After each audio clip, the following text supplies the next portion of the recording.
It's easy to think your content will get better if you just have the right gear.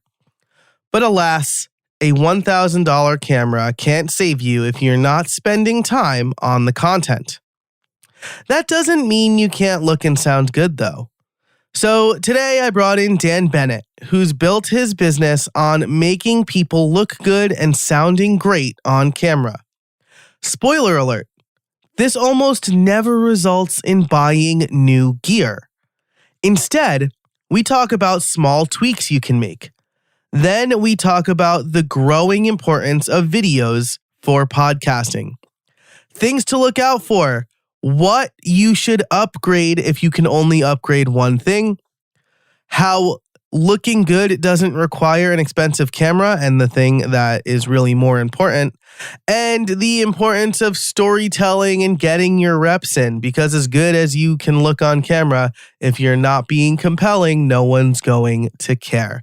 This is a great episode. There's going to be rich show notes, which you can find over at howibuilt.it/290. That's 290. Thanks to this week's sponsors, Nexus Text Expander and LearnDash. Be sure to check them out. You'll hear about them later on in the show. But for now, let's get to the intro and then the interview. Hey, everybody, and welcome to How I Built It, the podcast where you get free coaching calls from successful creators. Each week, you get actionable advice on how you can build a better content business to increase revenue and establish yourself as an authority. I'm your host, Joe Casabona. Now let's get to it. All right, I am here with Dan Bennett, the Antipreneur. Dan and I met in Jay Klaus's Creator Science community, and I put out a call for guests. He was one of the people who responded, and I'm really excited because as we record this, YouTube has just kind of quietly rolled out their podcast interface area thing. And so first we're going to talk about what makes good video. Then we're going to talk about YouTube and podcasting. And then Dan and I are going to talk about our own podcast. So let's bring in Dan. I've already talked too much for this intro. Dan, how are you today? I'm good. Yeah. I've got coffee, caffeine just rolling through the blood. Been looking forward to this for a while, so feeling good and ready to go. Yeah, likewise. I think we had to cancel the first one, right? Because I don't know how schedules work, or I had sick children, something like that. Digital calendars are always moving. Yeah. Yes. Yeah, that's exactly right. And you said in the pre-show, before we started recording, that you are down the street from Podcast Movement, which is happening right now. Is that right? Yeah. I'm north Fort Worth, and it was about a 30-minute drive over to downtown Dallas, and nice. Popped in there and saw some of our internet friends, and when I saw them, I'm like, oh my God, I knew you guys had full bodies. I knew it. It's nice to put some legs with a face. Yes, absolutely. That's amazing. I have pretty good FOMO. I purposefully decided not to go to Podcast Movement this year because I was doing other traveling, and the last time I went, it was kind of a bust. But now my whole business focuses around podcasting and consulting, and I'm like, yeah, this probably would have been a good, and now I know a bunch of people from the community who are there, from Jay's community who are there, and yeah. I'm like, it probably would have been good to go to this, but there's always next year. I think next year it's in Las Vegas, if I'm not mistaken. Oh, I didn't hear that. Or maybe cool, that's though. Evolutions. They move it every year, so. Also, Texas in August sounds like a nightmare to me. You know what's funny is it's been 100 degrees for about 50, 60 days straight, but right now it's in the 80s. But we just had this weird 2-day monsoon thing where flights were getting canceled and a couple of roads were underwater. So not the best time to go to Dallas right now anyway. Yeah, wow. That's wild. Well, here's my half-hearted attempt at a segue. One of the things at Podcast Movement that I see a ton of, there are all these booths and all these vendors, is the gear, right? I actually bought my cloud lifter at Podcast Movement. Nice. And so as creators, I know me in the podcast space, you are in the video space, people are always asking me, what gear do you use, right? I mean, I have a really sick camera and lens and whatever. I know you have a very similar setup for when you record your videos. Yep. before we get into the question where we already know the answer, right? Because the title of this episode is going to be, do you need really good gear to make good content? What is your setup journey, right? I don't want to put the emphasis on like what your current setup is. I want to put it on where you were and how long it took you to get there, right? Because I think a lot of people are like, yo, this person just had all of this like $10,000 worth of stuff around. Yep. Yeah. So the short version there is a long time ago, I was brought into a video production company as their graphic design lead. And they were doing a lot of 2D animation and motion graphics, and they needed original vectorized artwork created for that stuff. And so I came in doing that. And then during a lot of our slow times, I also just loved learning. I'd be, jumping on set, running a camera, editing something, got heavily involved in like After Effects because we were making the art I was creating move. So I kind of wanted to learn that too. Realized I wasn't going to be given the things I was told I'd be given in that company. So I struck out on my own. And I went out with a very, very, very, very used T3i, a Canon T3i. Nice. And that was it. No microphone, no lights, no nothing. Just this janky little camera that nowadays you could probably buy used for $50. And started selling my services. So wow. I went from having access to a lot of really high-end gear to striking out on my own with one little camera. And I will say, I was in business for myself before then, so I like to think ahead as much as possible.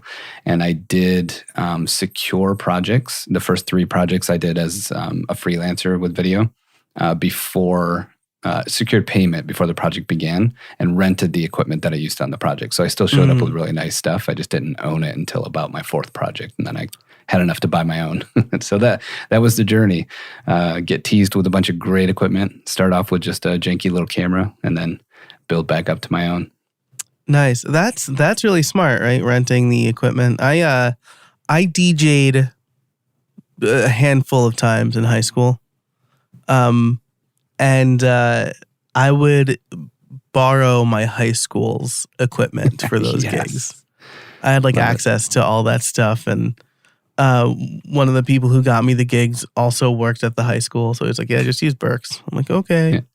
It was pretty good gig back in the day when we actually had like play CDs. I know, right? Yeah. Don't gotta tell me twice I can use it. That's for sure. Yeah.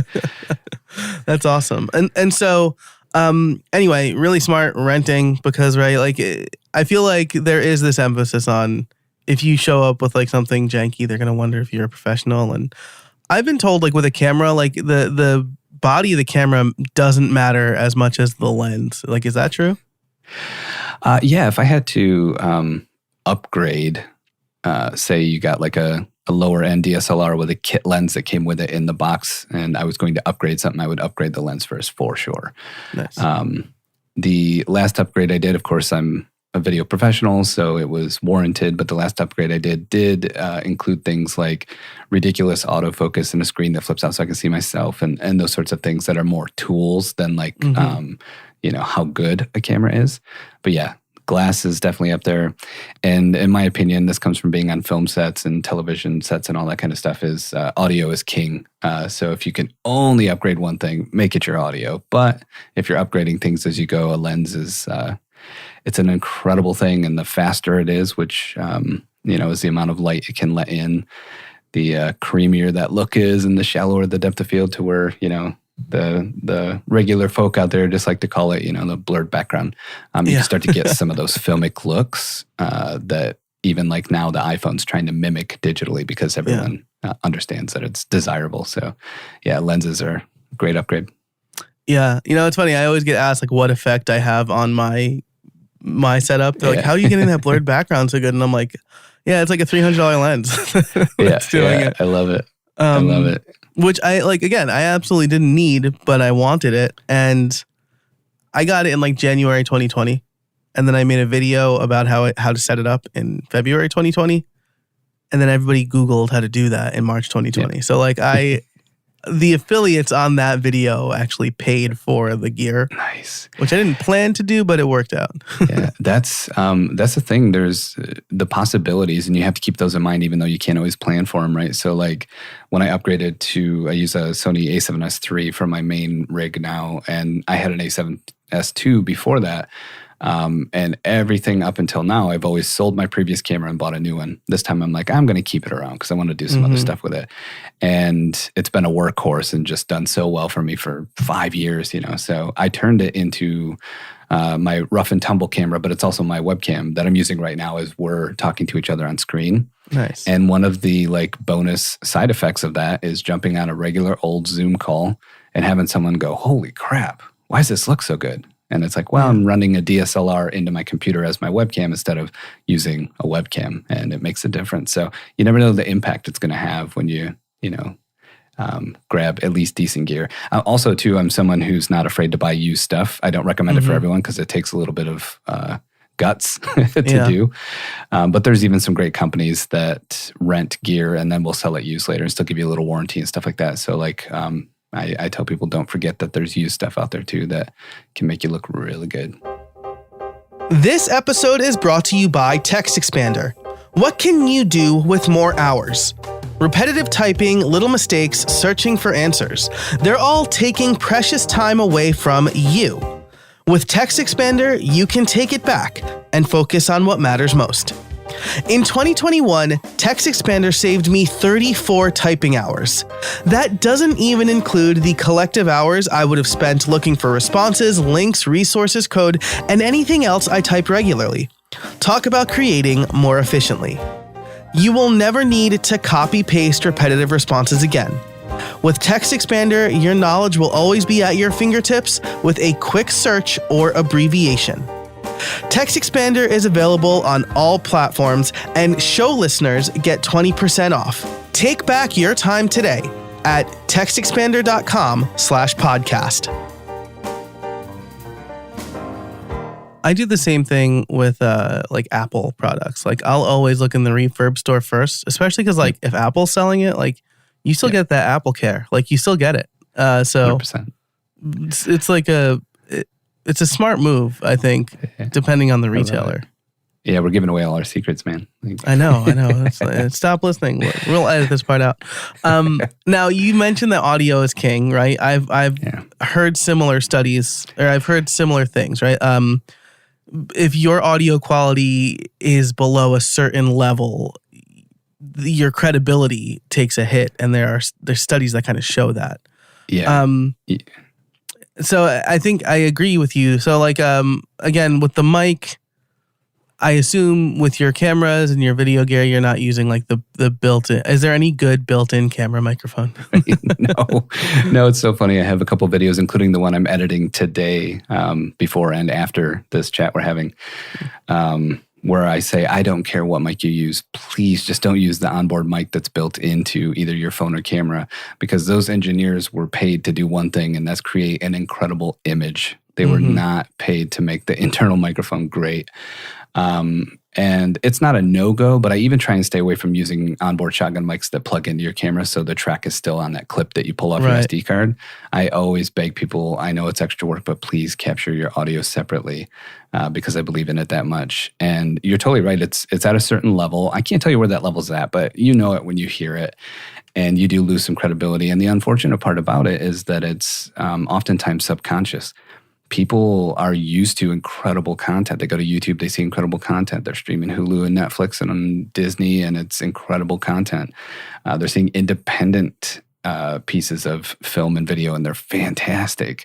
So people are unconsciously used to great sounding content. And when yours isn't, even if they're not like, this sounds terrible, I'm clicking away, it still kind of is what's happening sometime. And it was all kind of born from being on my first feature-length film set. And what I noticed real quick, I was on the camera team, and it was done in a fun way, but they were all still very serious. All the different departments were arguing over who's the most important.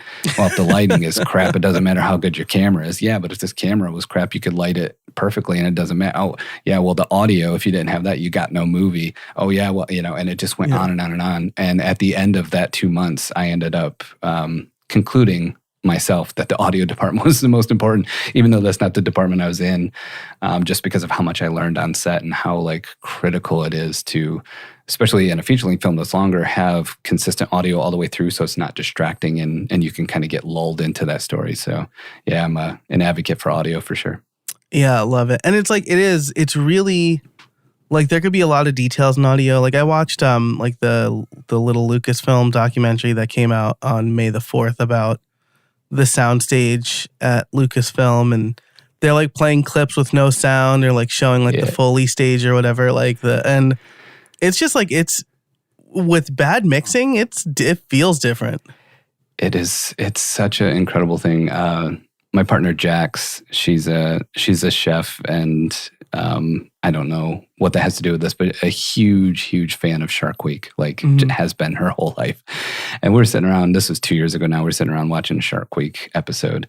And they always focus on those sharks at Seal Island that breach and come way out of the water. And it's incredible, these great whites catching air and stuff. And they found this other location in a different place in the world where bull sharks were breaching in shallow water after salmon that were coming out of the river into the salt water a little bit. So the sharks had to come into shallow, but they were still getting air out of the water, and it was kind of incredible. So we're watching this thing, and I start giggling about 10 minutes into it. And she's like, "What are you laughing? We're like watching bull sharks attack salmon. Why are you laughing?" And I'm like, "You don't want to know." And she's like, "No, tell me." I'm like, "All right." And essentially what was happening is you would see these sharks that were super far away from the boat, and they got these great long lenses, so you feel like you're close, but you can still tell it's pretty far away. And then you see the sharks that are really close to the boat, and it's a wider angle lens, and you know that they're very close to the boat. And then, of course, some in the middle. And I was finding that they were using like the same 7 or 8 splash sounds every time one of these sharks landed back in the water. And not only were they repeating, so I was starting to recognize them, they were also using like really close-up splash sounds for the really far away sharks. And I'm like, this is killing the whole thing.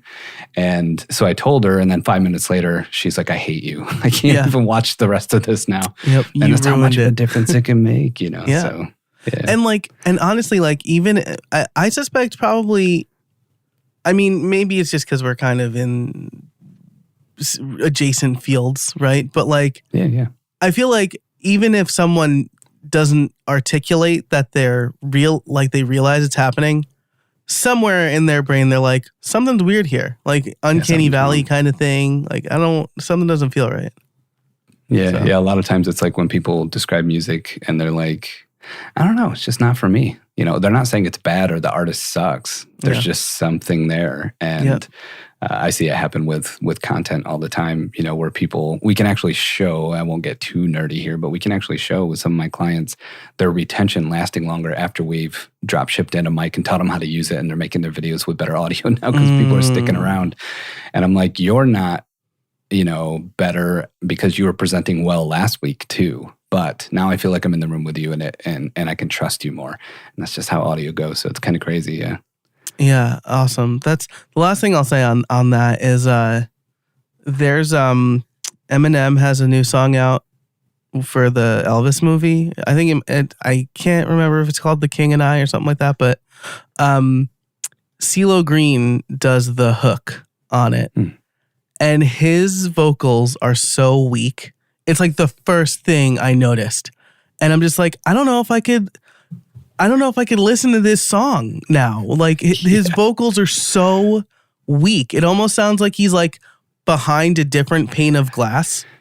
Right. It's just like, I'm going to have to listen. Yeah. Because that's that subconscious stuff. Even when you're, familiar with what's going on, the waveforms and the video clips and what's actually in an edit, there's still times where you're like, I don't know, man. It's just, like this just, right. Yeah. Something. And like, I play the drums and I listen to a lot of music and like I have the expensive headphones and like some people can tell and some people can't. But like there's some times where like I think something will be like low in the mix and it like bothers me, right? Like it doesn't sound right. You had one job, Mr. Engineer. Yeah, right. Like just so it's just like it's wild. Now again, we were talking all about audio is king and like good this and good that, but my first microphone was like some Samsung $20 microphone thing. my first camera was like a Logitech C720, right? The first one I started using for like my own videos. Now I have like the Shure SM7B and the A6400, but like I built up to that. And like you said, I would sell my old stuff and use that money towards new stuff, almost like buying a house, right? So audio is important. Let's start there. Audio is important.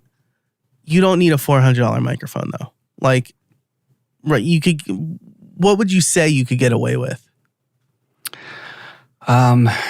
So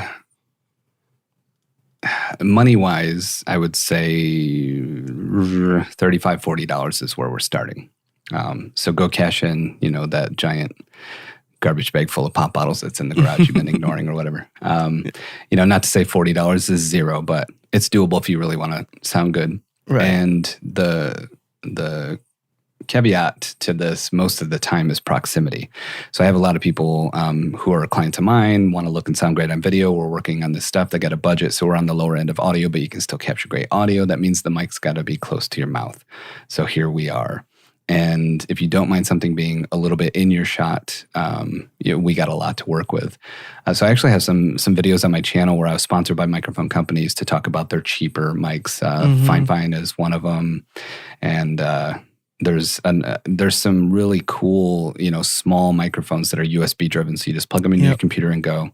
They just have to be 6-8 inches away from your mouth. And so the real hard work is just finding a box nearby that you can set it on top of while you do your calls, So I think right around $35-$40 you can get really, really good audio quality. And all those videos on my channel, I do a before and after with the mic without any editing done to the audio at all to show viewers what's possible. Nice. And every time they're like, holy crap, that's coming from a $40 microphone. I'm like, yep.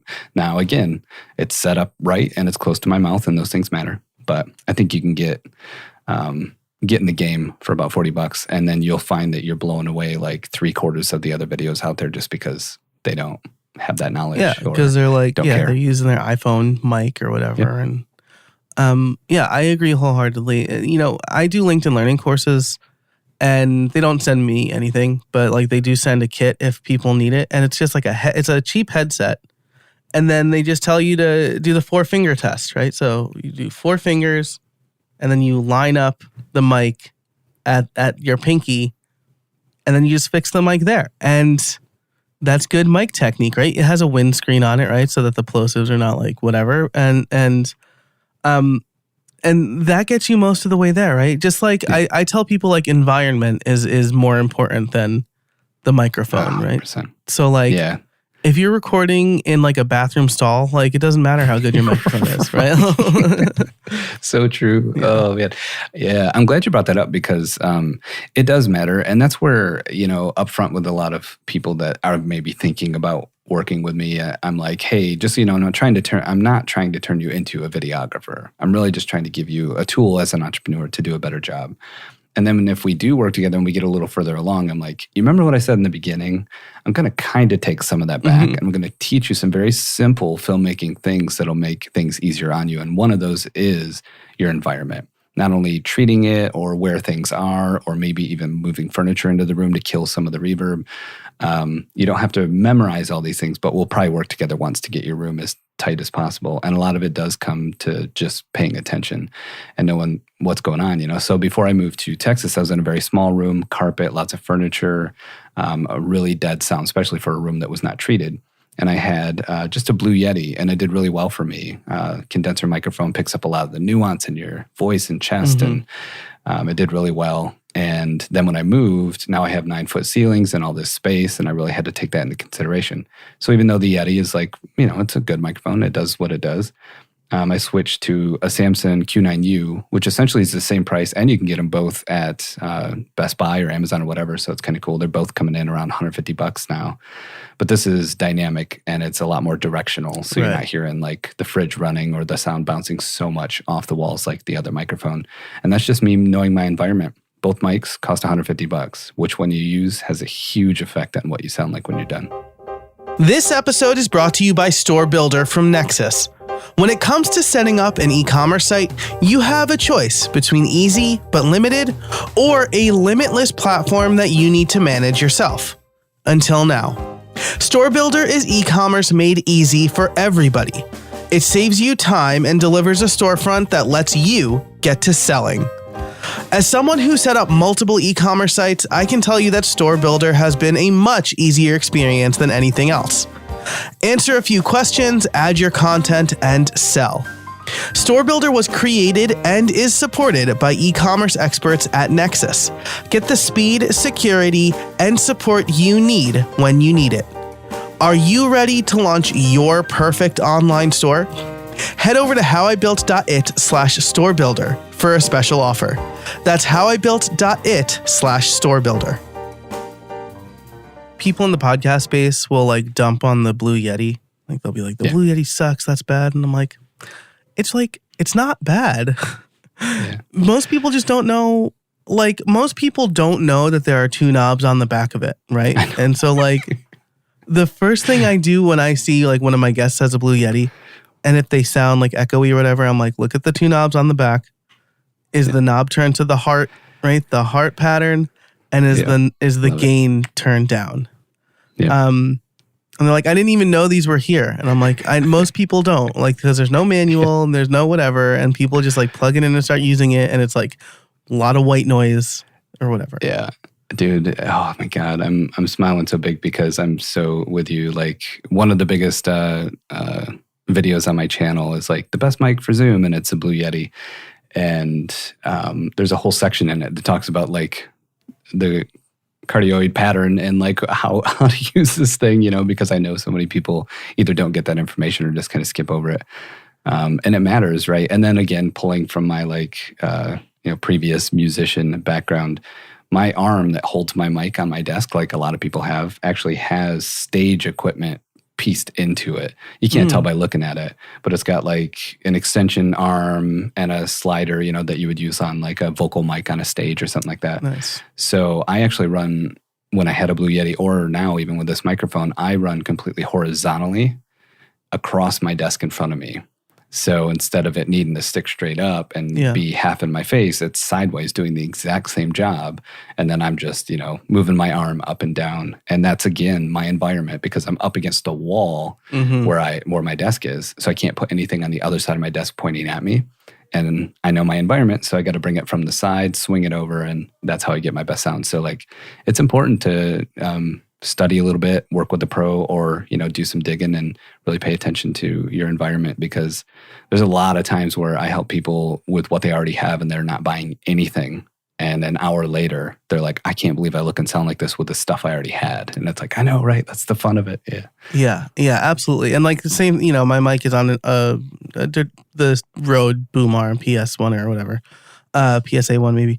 And, but it's like off to the side, right? Because again, you don't want to be talking directly at the wall. I've got like some cheapy panels, like hexagonal panels that do a little absorption, but I want to talk away from the wall so that it doesn't echo, right? And I think that's another thing that a lot of people don't realize, right? Is like sound is going to bounce off whatever you're talking at and back into your microphone. Yeah. I like that we're getting at least a little nerdy here, because these things do matter if you're trying to sound good, even if you're not a professional audio engineer or videographer. One of the things I would share with people all the time that they were really surprised by is that a lot of the reverb you hear in a mic when you are even in the middle of a room, but especially up against the wall, is the sound leaves your mouth, bounces off the wall in front of you, goes to the wall behind you, bounces again, and then comes back, and that's where that delay comes from.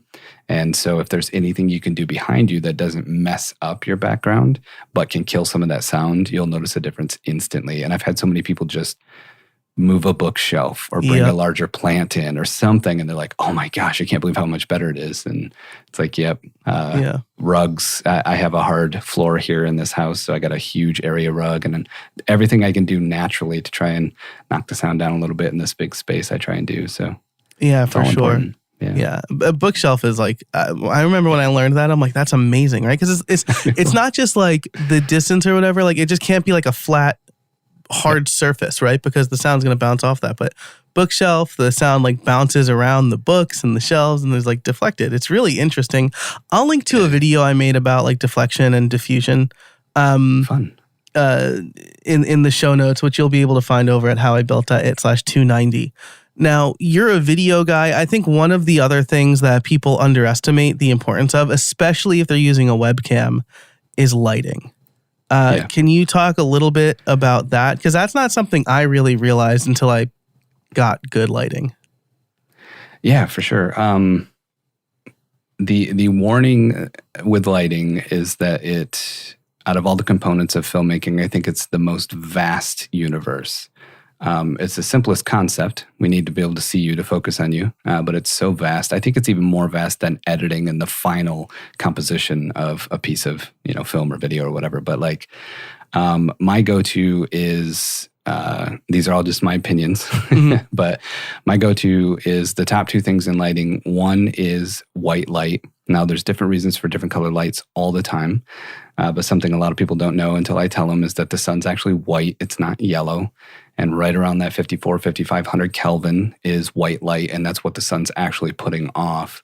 And if you go outside on an overcast day or where the sun's a little lower and the atmosphere is diffusing it a little, it's not just beating straight down on you. It's some of the most gorgeous lighting a face could ever have. So indoors, I'm always trying to mimic that. So I'm always using cooler temperatures. Well, I guess in this case, it'd be higher temperatures, but like, somewhere in that 5,000 to 6,000 Kelvin range. You can even go to Home Depot and buy bulbs and look at the Kelvin rating on them. But I'm always trying to get near what the sun actually is for the most natural look. And then the second component is just soft, soft, soft, soft, soft. And there's 1,000 ways that you can make light soft. I did a video on like ring lights because all these people got ring lights in their closet and they never used them because they were hot for a minute or whatever. And I show how to put it on just a cheap little stand and put parchment paper over it and how it softens it. And you can really use a ring light, that you already have laying around.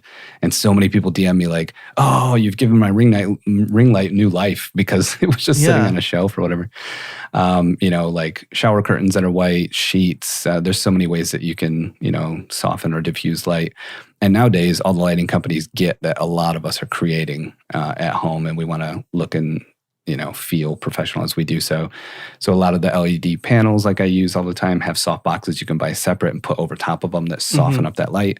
And then I use a Godox panel right above me for these calls, and it's naturally without anything on it. It's super soft white light. So those are my top two things: is white and soft. Beyond that, you can do so many fun things with light, and there is no, rules are made to be broken. There is no go-to rule for that. But LED panels are cheap. They don't get hot, so you can touch them and move them around. And it's always my go-to. And I've been on really big film sets where I still just take my $200 newer LED panel set to do my interviews and stuff because they work great, and I don't need to go buy a big expensive one. They do their job. So I'm a huge fan of people at least learning the basics of lighting because very powerfully just understanding those couple things. And then I guess the last one, you see this in a lot of videos and stuff about, making YouTube videos or videos in general, is that natural light is great. So if you got a window, that comes in, that's great. The warning there is always that the sun doesn't care that you're filming. So you might get halfway through a video and everything changes and we'll notice. But other than that, just understanding that, if the light's directly behind you, you might look like a silhouette. And if it's directly in front of you, you might be too brightly lit. So if you're kind of off at an angle and it's falling softly on your face, it's just a really great light. And it's oftentimes on a film set what professionals are trying to accomplish. They're trying to just do what the sun naturally does. So yeah, absolutely. And that's like, I've got like a 3-point lighting. I think my backlight's probably not optimal. But I've got key lights because I spend money obnoxiously and I could like automate it and whatever. But like you said, like I used to have like I think I got like just two like newer lights, like LED lights on stands for like $50, right? Like, but like, I've got the what's it called? The, what are the first two? There's I'm going to need your help here. 3-point lighting. There's the. Key and fill. Key, and I just said key, right? That's why they're called key lights, probably. So you got the key light and the fill light, and that it's supposed to create kind of like even lighting on your face. one thing I worry about, I never worried about it until Jimmy Carr started doing the big tiny quiz from lockdown. I don't know if you ever watched that.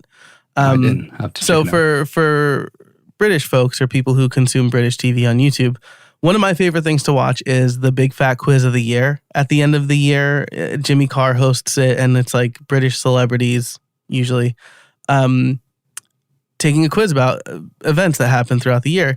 And during lockdown, he did the tiny quiz of the lockdown or something like that. But for like the first week, he didn't have any makeup on. And like his face was just so shiny. And I'm like, I gotta stop that. It's like, I don't like wear like pancake makeup or whatever. But like I was told that just like taking a paper towel and like just like dabbing it a little bit, like kind of helps with that shine. Yeah. Yeah. Dude, I love that you brought this up. Last week's video on my channel, there's a segment in it where I apply makeup. Yeah. And I use like, it being someone who's bald, I'm always having to worry about my overhead light, which I always shut off when I film, but you can't always, control all light bouncing everywhere. And then I have like really dark eyes, like the skin around my eyes is dark. So makeup for me is about eliminating that shine, exactly what you're talking about. I have relatively oily skin. And then also just evening out my color. It's not even about vanity per se. It's about like, I just don't want the distraction for you of the glowing orb on top of my head from the light overhead or the dark eyes that are like, wow, that's really distracting. And it's a simple, like 30-second thing. I'm not, in front of the mirror for an hour or anything. And it makes me feel good too, So yeah, dabbing it. I got this great, I was on a shoot one time and the hair and makeup girl, I was like, hey, this isn't your job. I'm the camera guy on this thing, but like being a bald guy and having, a little bit oily skin, how do you get rid of that shine? She's like, oh, take the rest of this. I got to buy a new one anyway. And it's just this like, it's not a liquid. It's not a solid. It's somewhere kind of in between. Right. And you just rub it in and then it disappears. It starts white and it disappears and it makes your skin matte instead of shiny. And it's for that exact thing, just, naturally oily skin that's a little bit shiny on the camera. And I think those things are worth doing. And not everyone needs it, but I think those things are worth doing. And the kind of like example I gave in that video was like, I'm not saying wear a 3-piece suit or like put a full face of makeup on or anything like that. But, if you were going to dinner with a friend you hadn't seen in a long time, you might throw on like halfway decent clothes and comb your hair or whatever. Like, just give me that version. Give me that you care about being on camera, but you don't got to go overboard. So I love that you brought that up because that stuff's important too. I don't want anyone to worry about it. I've got some episodes out there where stray beard hairs are swinging in the wind the whole time. And I'm like, I'm not reshooting this. I'm going to leave it up. Right. But if you can knock it's that not stuff down about getting it go. perfect every time, right? But it's about like these little things that you can do to improve the quality of your video without spending a ton on gear. So like you have a $40 mic and like you do a couple of things to deaden the sound and you don't need a $400 mic. You get a couple of cheap lights and now you're not filming like you're in a cave and your webcam isn't working as hard and you're getting a crisper picture, right? And 100%. Again, like I did some on-camera work for LinkedIn for a course that's coming out, but it could be out by the time this episode comes out. But I also was in drama club, and so we had to wear makeup every night. Like we had to do the full, I call it pancake makeup. I think it's actually called foundation. And eyeliner and lipstick so that people in the back could see our facial features. And so like just get a little bit of foundation or again, like I just used a paper towel kind of in between takes to get some of that oil like that because I'm like Italian. I've got greasy skin. So love it. Little things like that can really go a long way. They can. I love that we're talking about this. I keep referencing my own work, which is obnoxious, but like you should. We'll link to your YouTube channel in the show notes too. Cool. Yeah. The only reason I am is because I hit on these topics and I just love helping people who are like, what the heck do I do? So in the one that I'm editing today, that'll be out tomorrow, which is now in the past, as anyone's hearing this. I talk about like use what you got, and a lot of times that's a smartphone, and that's great. We can still get a good image with that, and I'll show you how. Blah blah blah. But if you're going to buy a camera, I have a couple lower end recommendations: Sony EV10 and like a Canon M50. And it's not because I'm brand loyal or these are the most incredible vlogging cameras ever. Yeah. they're both for the exact same 3 reasons. 1, they have flip out screens so you can see yourself because it's already hard enough to film yourself with no help. 2, they have great autofocus. So as you move around, it's going to keep a lock on your face because that's what we want to see anyway. And then 3rd, they can both be used as webcams. So you can like elevate that webcam look for meetings and presentations and stuff like that. So I'm always thinking in these terms of like only spend what you need. I kind of think about it like going to the bar. Like I want a good drink. I don't need the top shelf, but don't use the well stuff either. You know, Right. So like I want to get people in the middle where it's like, yeah, you got to have a little bit of a budget, and that's true. But man, no one's going to know you only spent a total of $1,000 to get here as opposed to 10,000 because it's incredible. You know, so we're looking for the Jack Daniel's Black Label of gear, right? Don't go to the Bankers Club. You don't want that. Yeah. Love it. That's awesome. I have a flip up screen on my camera, but I have a shotgun mic that is completely obstructing that view. And it like really kills me. And I've been using it less just because like, again, this environment and the distance of the camera with the shot, like the shotgun mic needs to be like right, like just off frame for it to work effectively. And my desk already looks like Dr. Octopus. I'm like not going to add another arm. So I might just like take that out of commission for a little bit and just deal with the fact that like the Shure is going to be in, I can like lower it a little bit for the camera, but the Shure is going to be in the shot and I'm going to be okay with that. Yeah. And like live, you're talking about your environment and morphing in and out of what's available, which is awesome. I love it, Dr. Octopus. I love it. My thing right now is that when I shoot my YouTube videos, I'm actually facing the other direction I am right now. And then my monitors that are in front of me that you can't see become my background. So there's 2 different cameras going on because one's for these calls and one's for that. But I do love when people have a setup like yours where it can be both, where you sit down to possibly record a podcast, but also turn a camera on and still have your podcasting mic in the shot. Like I also have right now. I just can't do it because I'm up against the wall and my background is this vanilla paint, you know. But I love when people have setups like that because that means you can sit down, look really good, sound really good on a call or a sales call or a discovery call, but also make a video that's high quality too. And I think that's super cool. Yeah, absolutely. And I got like the Elgato's like arm mounting thing. So like I can actually swing the camera out. I do have a green screen, a thing nobody needs. Like you don't need one. I'm so glad you said that. I think once a week I get asked, should I get a green screen? I'm like, No, you shouldn't. I bought it because I needed it for a gig, like for a 5-figure gig I got to make a handful of videos where they wanted me on screen and they wanted their own background. So like that project paid for the green screen. So like you definitely don't, but I have one. So I'll swing the camera out, and I'll also kind of use that when I'm like in the booth as kind of like a way to deaden the sound a little bit. It's not like super effective, but it works. like that. So wow, we've been talking for 40 minutes about this. It's been super fun. But I think the takeaway, right, and this will be like, I'll put this in the beginning of the listen for these things, is that you don't need expensive gear. And we've talked about a few small things that you can do to look and sound better without breaking the bank. As this episode is out, either you can already do it or it's coming soon. With the latest version of Mac OS and iOS, you can use your iPhone as a webcam, like natively. And so if you have an iPhone 12, 13, or I guess 14 by the time this video comes out, you have an amazing 4K camera that you can now use as a webcam. And there's like this crazy tech with their wide angle so that you can get an overhead shot of your desk too. Have you seen this? It's that's crazy. It's absolutely bananas. I cannot wait to try it. But so use what you got and make these incremental improvements. Yep. Yeah, 100%. There's always a way if you want there to be one. Yeah, definitely. Absolutely. Now, I had reserved part of this conversation for YouTube and podcasting. We'll just cover that quickly, I think, because I think a lot of people are asking this, especially because as we record this, YouTube just rolled out their podcasting area. I'm not going to call it a platform. It's not an app. It's just like a page on the Explore tab. Do you record video? So you have a podcast, right? Correct. Okay. Yep. Do you record the video for your podcast? I do. I use Riverside.fm, which we're using now. Yes. And Full I also disclosure, they've previously sponsored this podcast. Hey. Yeah.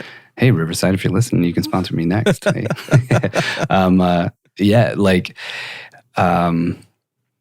Film because I can, right? And then when I edit, I actually edit in Premiere Pro, even though it's a podcast. So I'm making the same edit to the video I am the audio anyway. And then I'm like, well, now I just render audio and video separate. And I really don't have that much extra work because I used Riverside to capture it and I used Premiere to cut it. And then mine go to just an unlisted playlist on my YouTube channel that I link people to. So I don't even really use them for discoverability or anything at this point.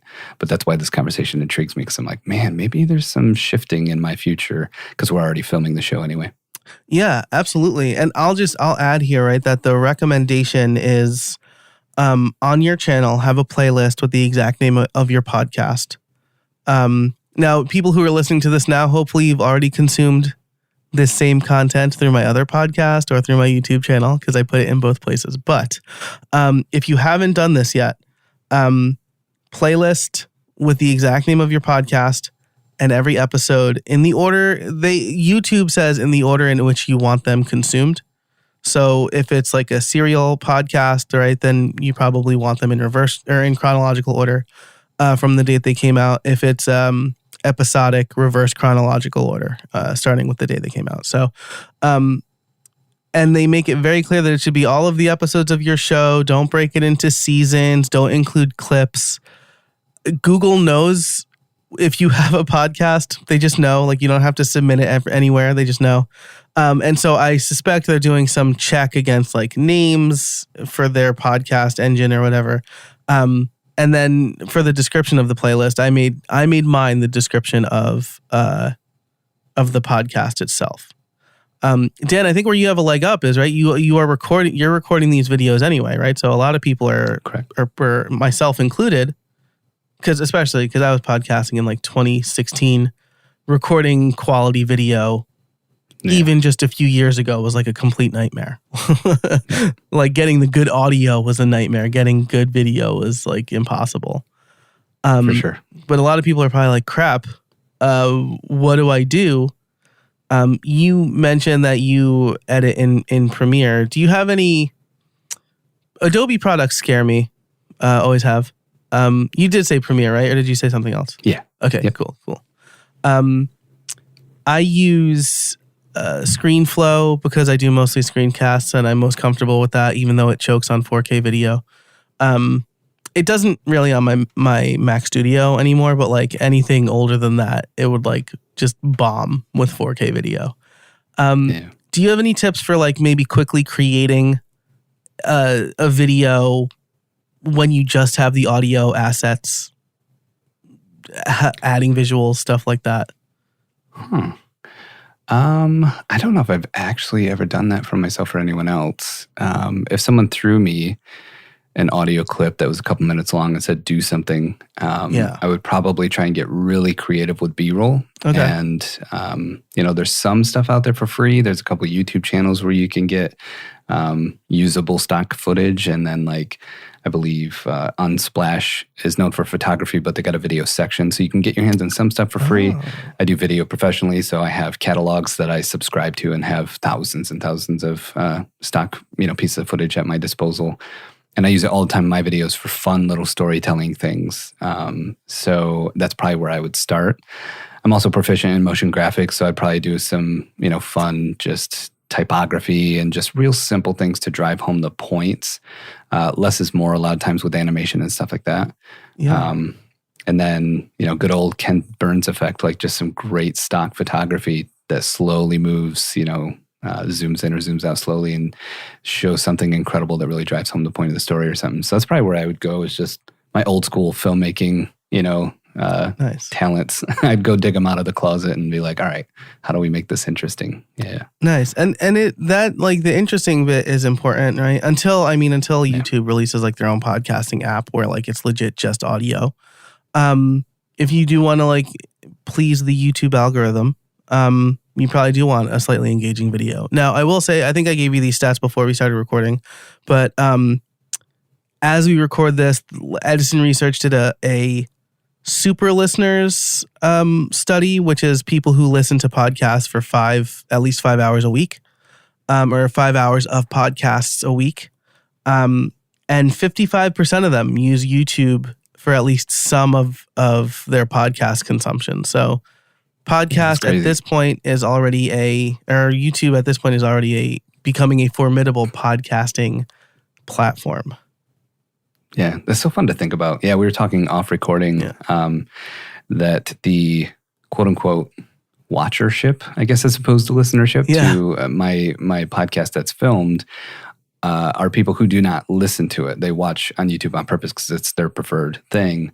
And as I finally tracked some of these humans down and like met them in real life, a couple of them told me, I don't sit there and watch your face the whole time though, or your guest's face. I put it on my phone, on my laptop, whatever, and then I do the dishes. So they're still listening to just the audio. Yeah.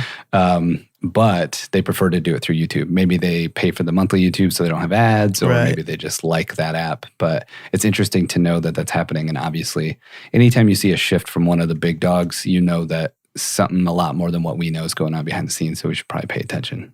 Yeah, for sure. And we have a little bit of a leg up because there was like a slide deck leaked in March of 2022 where YouTube made it pretty clear that they're working on like audio only ads. And like they already have the YouTube Music app. And if you do pay for premium, like you could exit out of the app, at least on your iPhone, and still listen to the video. Like that's a feature. So it makes perfect sense that YouTube would want to take advantage of that. Yeah. And I'll throw out too, if someone's made it this far into our nerddom, like it is, so Riverside does have a cost, right? It's not, oh my God, but it's there. Mm-hmm. And, editing is something that's difficult, audio or video, right? So if you're like, all right, I'll throw whatever it is, I don't remember, I'm sorry, but $12 or $15 or something to Riverside so we can record in there when I have my guests on, and then I'll get something like CapCut for desktop for free, or maybe like, iMovie or something for Apple, whatever. And then edit my show in a video editor instead of an audio editor. You now have this like other thing. And if YouTube's paying attention to it and they're going that direction anyway, it might be worth a little bit of money and a little bit of a different view on your editing to end up with two versions, of your show. I think that's super powerful. Luckily, this is something I already do. So now I'm curious as to like how I can put it in the right spots and leverage it. This episode is brought to you by LearnDash. Look, I've been making courses for a long time. I've taught at the college level, and I've created curriculums for several different organizations, including Udemy, Sessions College, and LinkedIn Learning. When I create my own courses, there's no better option than LearnDash. LearnDash combines cutting-edge e-learning tools with WordPress. They're trusted to power learning programs for major universities, small to mid-sized companies, startups, and creators worldwide. What makes LearnDash so great is it was created by and is run by people who deeply understand online learning and adds features that are truly helpful for independent course creators. I love the user experience. And now you can import Vimeo and YouTube playlists and have a course created automatically in seconds. I trust LearnDash to run my courses and membership, and you should too. Learn more at howibuilt.it/LearnDash. I have an audio editor, and he edits my podcast, but just the audio. So now I have a bunch of recorded interviews in Riverside with these video assets, and I'm wondering, should I try to sync the video up with the audio? That feels like a lot of work. I don't know if it's going to be worth it. Right now, I'm just releasing like a static image and the audio over it. So the podcast is at least on YouTube. But, probably use it for clips, I think is the best thing for me. For my solo shows, I will definitely record me talking at the camera because usually I script those, or I'm very good at just talking through an outline. And so it doesn't require a lot of editing. But it's interesting. There are some interesting things to think about as a creator moving forward with this stuff. Yeah. It can open up a lot of doors too. I used to do really high level interior exit interviewing. That sounds way fancier than it is. And so I brought that over into my like teaching, for my members and clients and stuff like that. And my own YouTube videos for free and stuff, like trying to show people how to do some of these things. And I was actually speaking with two people who are in, the community we were talking about earlier that we're both in. And one had done work for the other and built a website. And then the one that had the website built was like wanting to make a video testimonial, had this great experience. These guys are like, incredible people anyway. And we were on a call and he's like, man, I got the camera, the setup. I use it all the time for my Zoom calls and my presentations. And I'm just having a hard time doing this, I'm like, I got an idea, man. Here's my calendar, book a half-hour slot. We're just going to have a conversation.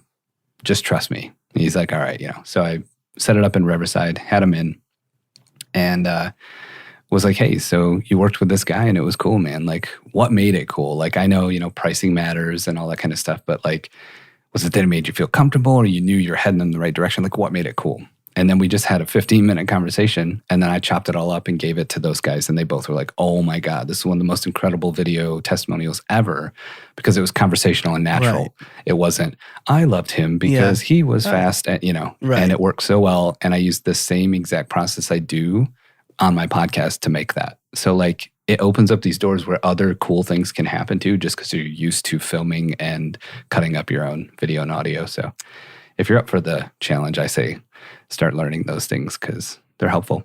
Yeah, that gives me an idea where another person, Ame, again, as this comes out, everything I'm talking about will be done probably. But Ame... If only life went this way. I know, right? It's just great, like real life montages. Ame, who's also in the community, is doing some copywriting for me, and she's also doing a case study of one of my clients who, after one call with me, got her first sponsor for her podcast.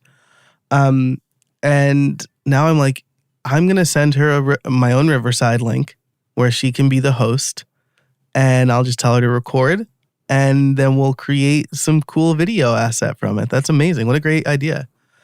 Yeah, it's so fun, man. And at the end of that call, because you're warmed up, you're going, doing your thing.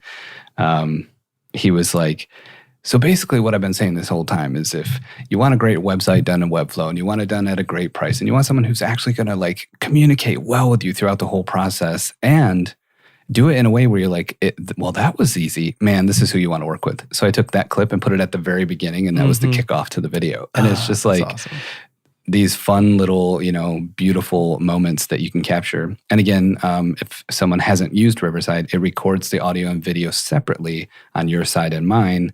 So you get just them on screen without your face in it, like Zoom does. Right. So it's cool because you end up with something where I created this video and no one knows I was ever there. Right. And that's the beauty of it. So that's like such an annoying thing about Zoom is like not only does it record like so like you are in the video together, but like it also records based on like your view. So like I did a bunch of interviews with View and with Zoom, and I never got a consistent view because if it was like 3 people, I did the grid view, and if it was just me and another person, then it would like switch back.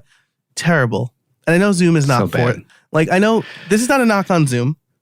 This is not what Zoom is for. Yep. If you're using Zoom to create stuff, that's not what Zoom is for, right? That's really... That's a safe way to put it, for sure. Yeah. And you get the final result of what the internet is allowing to happen. Right. So if internet was choppy on their side and you get that robot voice, that's what's in your video. Right. To where Riverside is doing its best job to not let that happen. So even if your connection with the person is a little bit pixelated, the pure video that you get at the end generally isn't. So yeah, man, give yourself every leg up you can. Yeah, for sure. Awesome. Well, I want to do a quick lightning round with you. You mentioned that you have motion graphics experience. Do you do that? Do you do that for hire? I do.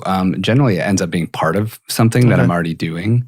But I've had a couple inquiries recently for animating a logo, which is one of my favorite things to do because it used to be my foot in the door for corporate jobs back in the day. Like, hey, I'd love to work with you. Don't know if you're looking. I animated your logo because I noticed you didn't have that asset. And people be like, wait, hold on, what? So yeah, I still do it for hire. I just don't really have like marketing materials out saying, hire me for motion graphics, but it's often part of the projects I do, yeah. Nice. Those animated intros for YouTube videos, do you think they're effective?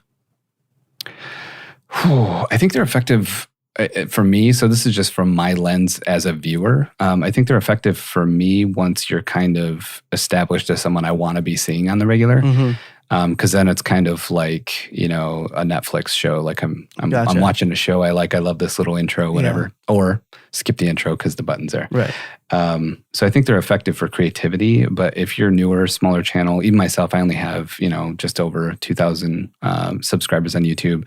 There's no intro. Like I could make a banger one that might impress some people, but like it's, hey, today's video, this is what we're talking about. Let's go. And that's it. Yeah, you have like 30 seconds, right? Roberto Blake just did a video about that. So I think they're effective to a point, but it's kind of like in entrepreneurship, especially on the digital side. There's like, growing an audience, which is super important. And then there's like running ads and getting into that space. And I think those are both things that you should pour on the fire after the fire is already happening. Those aren't things you should build a business from scratch on. You should be doing them all along possibly, but like maybe not in the beginning. So I think intros are kind of like that. It's like, these are awesome to have. Interludes are cool. Transitions are cool. But if you're just trying to get people to know who you are and it's kind of more upfront in your journey, it's probably better to leave those on the back shelf till next year, maybe something like that. I really like the way you put that, right? There are some things where like it's good to pour onto the fire, not start the fire with those things, right? Because I mean, that's the fun stuff, right? The first thing I always did when starting a new business, quote unquote, was get business cards. The least important thing. The least important thing. But I've been there, man. Yeah, so that's amazing. And then my last lightning round question is, where do you go to get your B-roll, your video stock footage? So I rely pretty heavily on elements.envato.com. Envato in general, hopefully I'm saying that right. That's the way I've been saying it for like 10 years. Yeah. Envato in general has a lot of great things. They have individual platforms for stock photography, stock video, like design packs and all kinds of stuff. But elements.envato.com is where you pay a monthly membership and you just have access to like a lot of their best stuff. So like I love to have fun and drive story in my videos. So I'll make stuff up based on what I can find on there sometimes. Nice. So I was doing a little, a couple videos back doing something on B-roll, and I found a bunch of these really cool animated clips of solo like astronaut on Mars, slowly building this like colony himself or whatever. So I had like 12 clips of this like solo exploration of Mars. And I was like, so, when you're using B-roll, you could do something cool, like talk about how lonely it is on Mars when you're the only person there and you got to do all the jobs and all that. And to keep yourself, from going crazy, maybe you got to dance it out. And the last animation that was available on there was this astronaut like doing a dance, So it made it look like I created this incredible thing, but really what I did was go to the stock video to see what was available and then kind of build my script around it for fun. So that's my go-to. I also use Motion Array, but that's a lot more for motion graphics and animations, even though there's some stock video on there.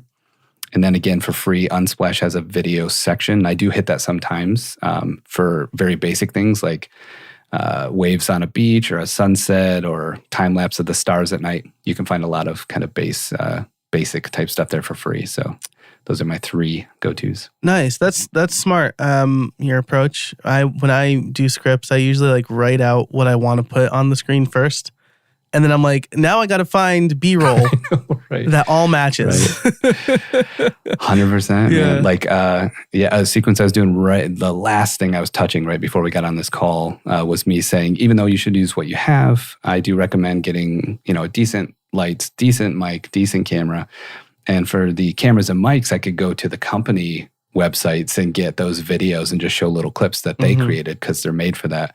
But for the lights, there was no clips, so it's just like my cell phone on a tripod showing me pushing buttons and turning knobs for dimming the lights and stuff because it's like, I need something for here. Yeah. So I feel you. I used to do that too. And now it's like I cheat as much as possible. Yeah, that's way smarter, right? That's amazing. Dan, this has been great. And Build Something More for the members. We're going to talk about how when you used to be in a touring band. And so really excited. I'm a drummer. I don't want to be in a band because I'm terrible. But really excited to talk about that. If you want to hear that conversation ad-free, you could become a member at howibuilt.it/290. Dan, if people want to learn more about you, where can they find you? Yeah, I've tried to keep it simple. So if you go to danhaslinks.com, love it. All my stuff's there. I'm known as the Antipreneur online because there's a Dan Bennett who was famous back in the 80s and still holds down the first 3 pages of Google when you look for my name. So the Antipreneur is my moniker and personal brand, whatever, on all the different platforms. So if you Google that, you'll find me somewhere. And Dan Has Links is links to all my best stuff. Love it. Dan Has Links. I was like worried that we'd have to spell out Antipreneur, and I can't. I cannot spell entrepreneur. It's one of the words I cannot spell.